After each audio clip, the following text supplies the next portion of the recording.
I never imagined a silly prank from my own sister would nearly destroy my life.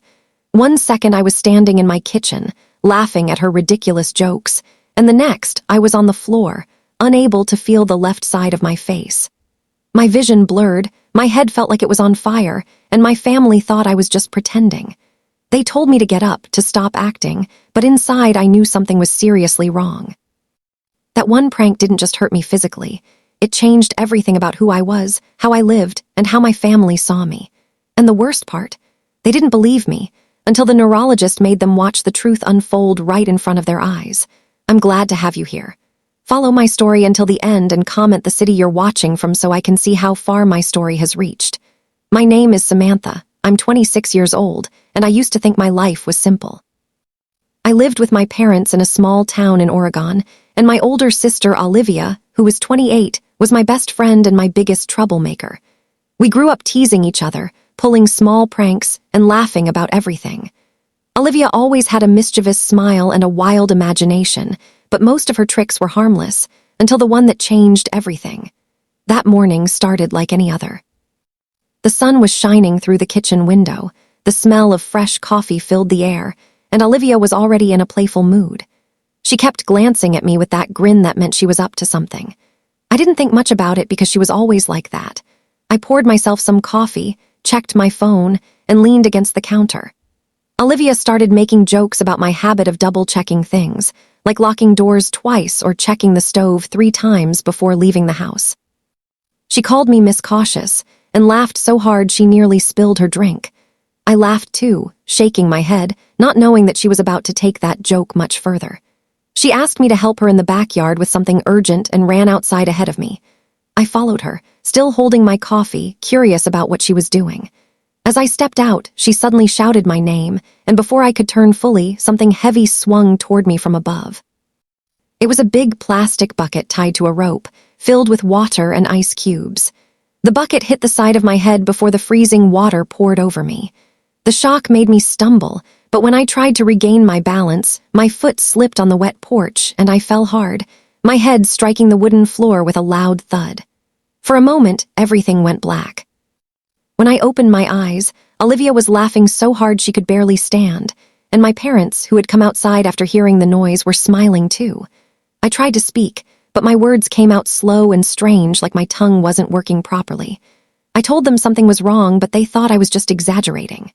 "Samantha, stop acting," my mom said, rolling her eyes. Olivia shook her head and told me to relax, saying it was just a little bump. But deep inside, I knew it was more than that. My head was pounding, and my vision was swimming. I could feel my heart racing, not just from the cold water, but from fear. That was the first moment I realized my family didn't see what was happening to me. It was just the beginning of a nightmare I never saw coming, and at that time, I had no idea how far it would go. My head kept pounding as I stood there dripping with icy water, my clothes heavy and clinging to me, but all Olivia could do was laugh and record me on her phone like it was the funniest thing in the world. My parents were telling her to stop filming, but they were still smiling, like the whole thing was just a harmless joke. I tried to take a step toward the door, but my legs felt weak, almost like they didn't want to listen to me. My vision kept going in and out of focus, and for a moment I felt like the world was tilting sideways. "Samantha, you're fine," Olivia said, still chuckling. "Come on, don't make this dramatic." I wanted to shout at her, tell her this wasn't a joke, but my words came out slurred, and instead of concern, they looked at me like I was trying to be funny. I made it back into the kitchen and sat down at the table, holding my head in my hands. Every sound felt louder than it should have. Every movement made my head throb. Olivia came in behind me and dropped the phone on the counter, finally noticing that I wasn't laughing. "Oh, come on, Sam, you've hit your head before," she said casually, grabbing a towel and tossing it to me. My mom brought me an ice pack and told me to hold it against the bump. My dad just shook his head and muttered, "Kids these days can't take a little fun." I wanted to scream.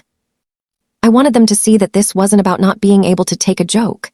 This was something worse. The rest of the day was a blur. I remember sitting on the couch while Olivia scrolled through her phone, occasionally showing me the video and laughing. I remember trying to watch TV but not being able to follow the storyline, as if my brain couldn't keep track of what was happening. By evening, I felt dizzy every time I stood up. I tried to tell my mom again that something was wrong, but she insisted I just needed rest. "You'll be fine in the morning," she said, tucking a blanket around me like I was a child. But the next morning, things were worse. I woke up with a headache so sharp it made my eyes water. My left arm felt heavy, almost numb, and I kept forgetting simple things, like where I put my phone or what day it was. I told Olivia I thought I needed to see a doctor, but she laughed it off, saying, "You'll be fine, drama queen." The more I tried to explain, the more I felt like I was speaking a different language. Nobody was taking me seriously. That's when the fear really set in, not just fear of what was happening to my body, but fear that the people I loved most wouldn't believe me until it was too late. Later that afternoon, while Olivia was in her room, I tried to stand up and nearly collapsed. I grabbed the edge of the couch to steady myself, my heart racing. My dad walked in and asked if I was okay. I told him my legs didn't feel right and that my vision was spinning. He frowned, but instead of suggesting a hospital, he just said, "Maybe eat something." I realized then that I was on my own. If I wanted answers, I'd have to get them myself. What I didn't know was that the symptoms I was ignoring were the first signs of something far more dangerous than I could have imagined. This was only the beginning, and the worst part was still ahead. By the third day after the prank, I felt like my body was slowly shutting down. The headaches were no longer just a pounding pain. They came with waves of nausea, moments where my vision doubled, and sudden jolts of confusion where I'd forget what I was doing. I tried to brush my teeth that morning and ended up holding my toothbrush under the running water for what felt like minutes before realizing I hadn't even put toothpaste on it. When I went to tell my mom, she sighed and said, "Sam, you've always been a little scatterbrained. Stop worrying so much." Olivia, sitting at the table scrolling through her phone, smirked and added, "Yeah, maybe the prank knocked some sense into you." Her words stung more than I expected. I wanted her to see that this wasn't me being dramatic. This was me fighting to keep my thoughts from slipping away. That afternoon, I tried to make myself a sandwich, but halfway through, I forgot what I was making. I stared at the bread and cheese like they were foreign objects. When I mentioned it, Olivia laughed and told me I was overreacting because I'd been embarrassed by the prank. My dad even joked, "Better not prank her again, Liv, she might sue us." I forced a smile, but inside I was screaming. I could feel my brain betraying me and nobody cared. Later that evening, I sat in my room, phone in hand, scrolling through random videos just to distract myself from the fear. I decided to start recording my own side of the story, not for anyone else, just for me, so I could track what was happening. If my mind kept slipping, I wanted proof. I stared into the camera and said, "By the way, don't forget to like and subscribe and tell me in the comments where you're watching from. I want to see how far my story has reached." I smiled, but behind that smile, I was terrified. I replayed the video and noticed something that made my stomach drop. My left eye seemed slower than my right, almost like it wasn't focusing properly. I hadn't even realized it in the mirror, but on camera it was clear. The next morning, I tried to walk to the kitchen but ended up grabbing the wall for support. Olivia saw me and rolled her eyes, saying, "You're seriously still acting. It's been days." My patience snapped.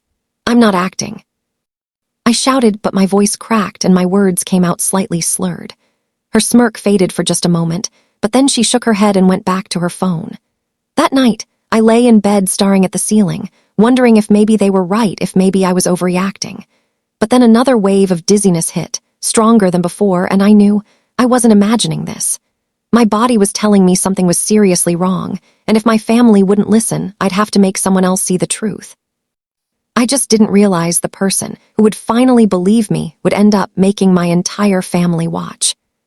The morning I decided to see a doctor, I woke up feeling like my head was filled with cement. My neck felt stiff, my left arm tingled with pins and needles, and every time I stood up, it was like my brain sloshed around inside my skull. I didn't tell my family I was going. Honestly, I didn't want to hear another joke or another "stop acting" comment. I booked an urgent appointment at a neurologist's office in town, grabbed my jacket, and left without saying a word. The drive there was a blur. I had to pull over twice just to stop the spinning in my head. When I finally arrived, the receptionist noticed I was swaying a little and immediately offered me a seat. I must have looked worse than I thought. The neurologist, Dr. Harris, was calm and serious, the kind of person who makes you feel like they're actually listening. I told him about the prank, the fall, the headaches, the dizziness, and how my family thought I was faking.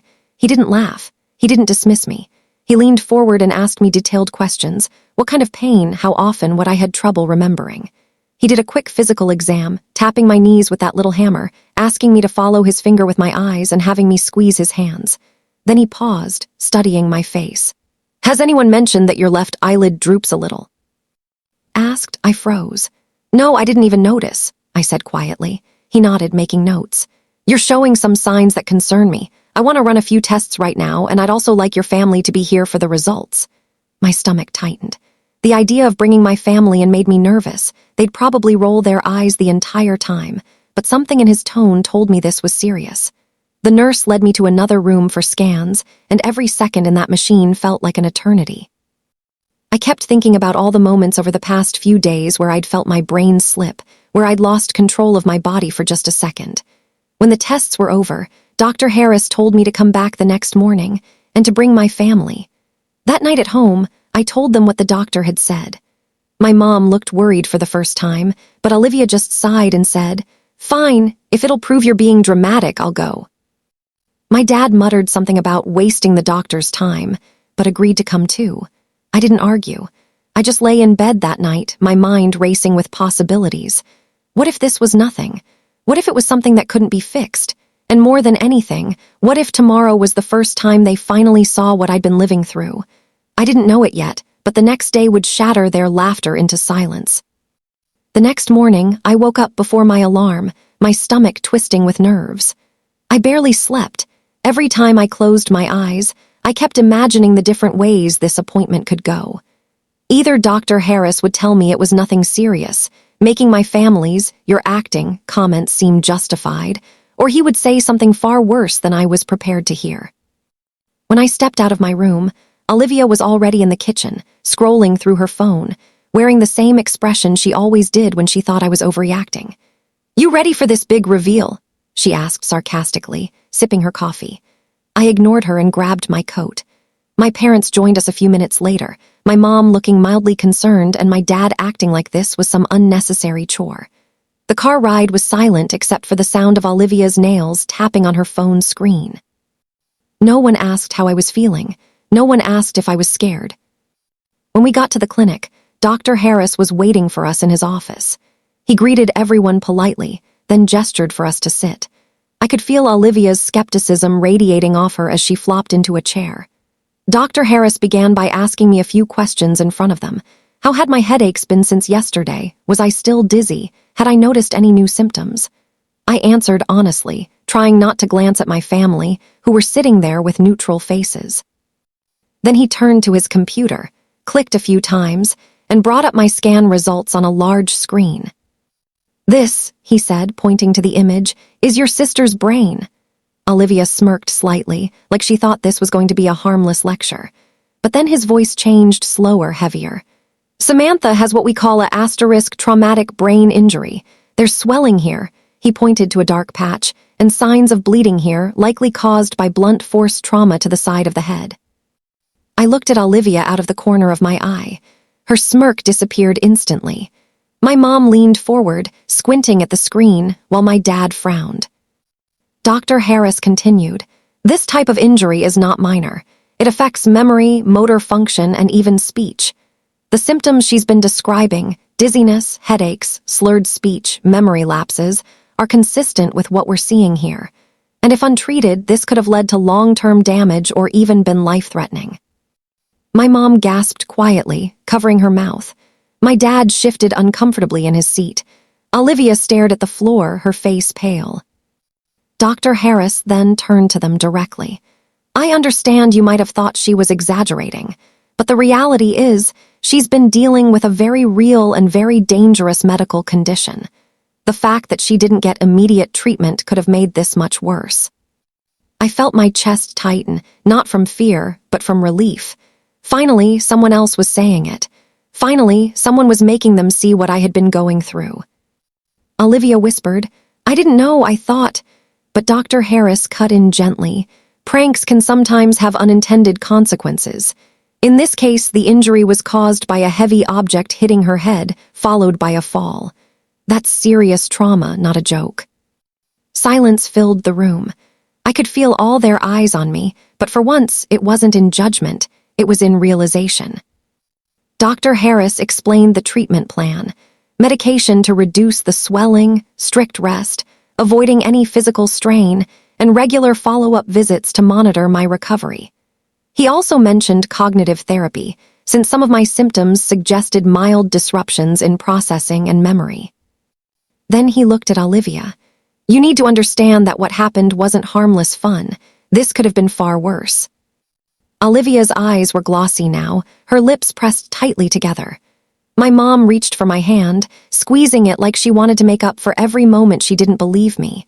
My dad cleared his throat, murmuring, "We should have listened." For a few seconds, I just sat there, taking in their reactions. Part of me wanted to say, "I told you so," but another part of me was too exhausted for that. I just wanted to focus on getting better. When the appointment was over, we walked back to the car in silence. The ride home was heavy, no sarcasm from Olivia, no dismissive comments from my dad. My mom kept glancing at me like she was trying to make sure I was still okay. At home, Olivia followed me to my room. She stood in the doorway, her hands twisting nervously. "Sam, I'm sorry," she said quietly. "I thought you were just being dramatic. I didn't mean for any of this." I looked at her, trying to find the right words.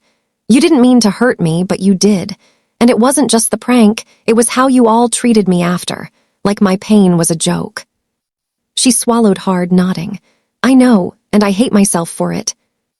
I wanted to believe her. Maybe I did, a little. But trust isn't something that comes back instantly, especially after you've been made to feel invisible. That night, lying in bed, I replayed the moment in the doctor's office when they all finally understood. It wasn't satisfying in the way I thought it would be. It didn't erase the hurt of those days when I was begging them to see me. But it was something, a crack in the wall between us, a chance for them to finally be there for me. And for the first time since the prank, I felt like maybe I wasn't fighting this battle alone anymore. The next morning, I woke up to the smell of breakfast, something that hadn't happened in a while. My mom was in the kitchen making pancakes, my dad was reading the paper at the table, and Olivia was quietly sipping coffee. There was no teasing, no sarcastic comments, no half-smiles that meant they were secretly making fun of me. For a second, I thought maybe this was their way of apologizing, but deep down, I knew pancakes weren't going to fix everything. I sat down, my body still feeling heavy, my head throbbing a little despite the medication Dr. Harris had given me. My mom placed a plate in front of me and said softly, "Eat something, honey." I looked at her, wondering if she realized that just a few days ago, she told me to stop acting. We ate in silence for a few minutes before Olivia finally cleared her throat. "Sam, about yesterday." Her voice trailed off like she didn't know how to finish the sentence. My dad glanced at her over the top of his newspaper but didn't say anything. I set my fork down, deciding I wasn't going to let this conversation drift away into awkward half-apologies. "We need to talk," I said, looking at each of them in turn. Olivia shifted uncomfortably. "I already said I was sorry," she murmured. "Yeah, but this isn't just about saying sorry," I replied. "Do you know what it feels like to have your own family look you in the eye while you're scared and in pain, and then laugh at you? To tell you to stop acting, like you're making it all up for attention." My voice cracked, not from anger, but from the weight of all those moments I'd been holding in. Olivia's eyes dropped to the table. "I didn't know it was that bad. I thought you were embarrassed about the prank and trying to make it a bigger deal than it was." I leaned forward. "Exactly, you thought. You didn't listen. You didn't even consider that maybe I was telling the truth. And it wasn't just you, Mom, Dad. You both treated me like I was just being dramatic. Do you know how small that made me feel? How alone?" My mom's face was pale. I'm sorry, Samantha. I thought you just needed rest. I didn't think it could be serious." "That's the problem," I said quietly. "You didn't think." There was a long silence. Olivia was fidgeting with her coffee cup. My mom was blinking back tears, and my dad was staring at the table like the wood grain suddenly became very interesting. Olivia finally spoke again, her voice trembling. "When Dr. Harris showed those scans, I felt like someone punched me in the stomach. I wanted to disappear. I wanted to take back every stupid thing I said. But I can't. And I hate that I let my pride and my stupid sense of humor hurt you like this." I searched her face for sincerity, and for once, there was no trace of that mocking smirk she always wore when we argued. She looked broken in a way I'd never seen before. "I get that you didn't mean for this to happen," I said, "but intent doesn't erase the damage. You didn't just hurt me physically, you made me question my own reality. That's not something I can forget overnight." She nodded, her eyes glistening. "I know, and I'll do whatever it takes to make it right." Part of me wanted to tell her there was nothing she could do, that the crack in our relationship was permanent. But another part of me, the part that remembered all the times we stayed up talking until 3 a.m., all the times we laughed so hard we cried, wanted to believe her. My dad finally spoke, his voice low. "We failed you, all of us. I was so focused on thinking you were fine that I didn't want to admit I could be wrong. I'm sorry, kiddo." Hearing him say that was strange. My dad wasn't the type to admit mistakes easily. It made me realize that maybe this moment wasn't just about my injury. It was about them learning that their words and actions actually mattered. The conversation didn't magically fix everything. There were still days when I felt that sting of betrayal, when I remembered lying on the kitchen floor while they stood there laughing. But it was the first step toward something we hadn't had in a long time: honesty. Later that afternoon, Olivia came into my room with her phone in her hand. "I deleted the video," she said without me even asking. "I don't want to remember you like that, and I don't want anyone else to see it either." I didn't know whether to thank her or tell her it didn't change anything. Instead, I just nodded. She sat down at the edge of my bed. "Can I help with your therapy stuff when it starts?" she asked. I looked at her for a long time before answering.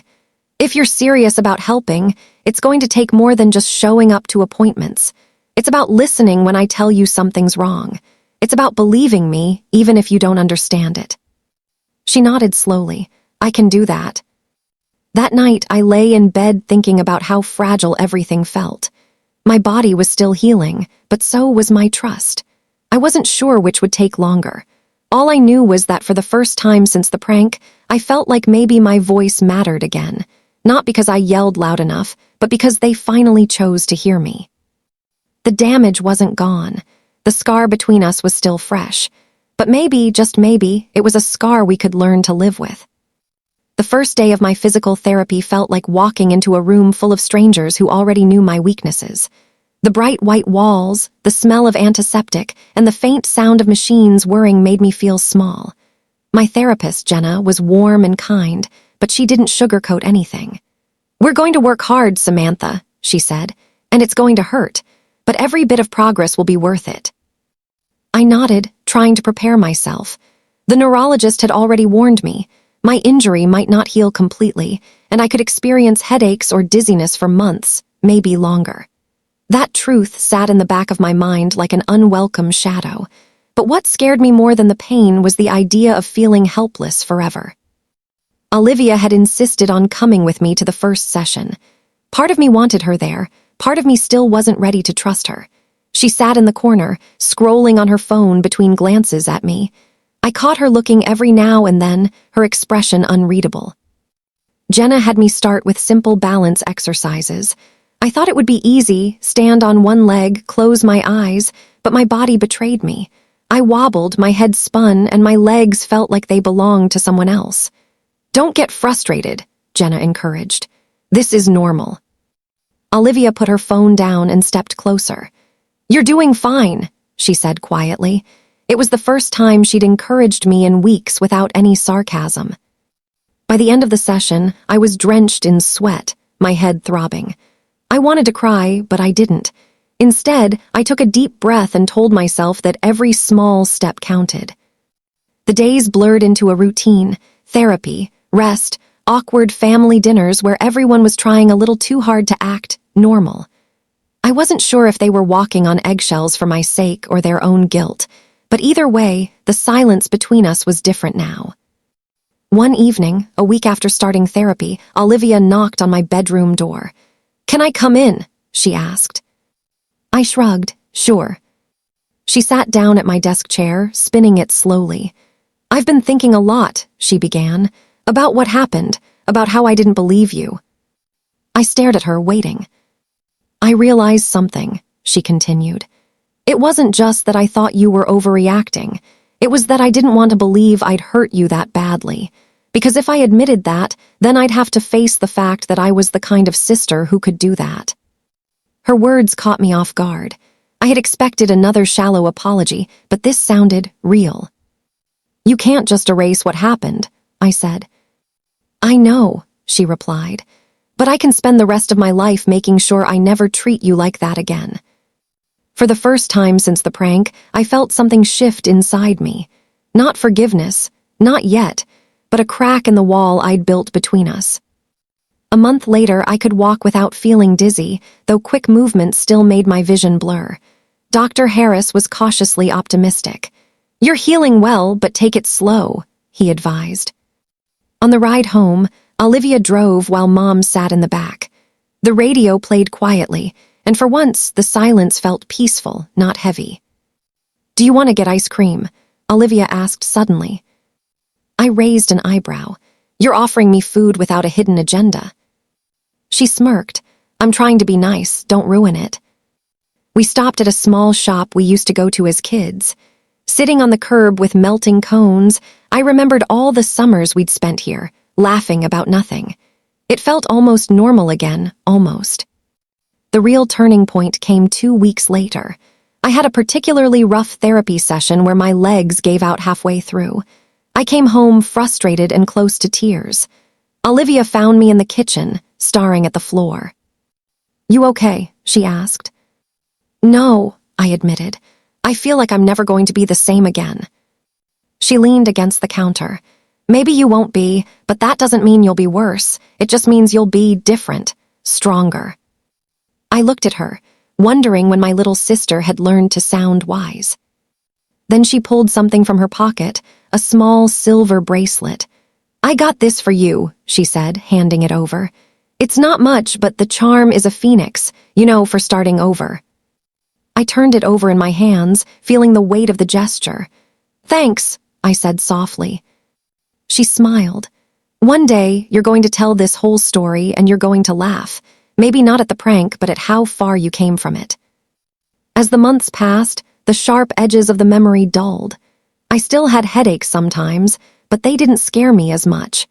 What surprised me most was how much my relationship with Olivia changed. She showed up to every therapy session she could, she listened without interrupting, and she never once made a joke at my expense. It didn't erase the hurt, but it planted something new, trust. One afternoon, while we were cleaning the garage together, I found the old prank box, the one she had used the day everything started. I froze, holding it in my hands. You can throw it away, Olivia said quietly. I don't need it anymore. I hesitated, then dropped it into the trash. It felt like closing a chapter I didn't want to reread. 6 months after the prank, Dr. Harris officially cleared me for all normal activities. It wasn't a magical everything's perfect moment, but it was enough. That night, my family ordered takeout and celebrated. For the first time, I didn't feel like there was an invisible wall between us. As I sat there, surrounded by the people who had once doubted me, I realized something. This wasn't just my recovery story. It was theirs, too. We had all been forced to confront the ugly truth about how easy it is to dismiss someone's pain, and how much harder it is to face our own mistakes.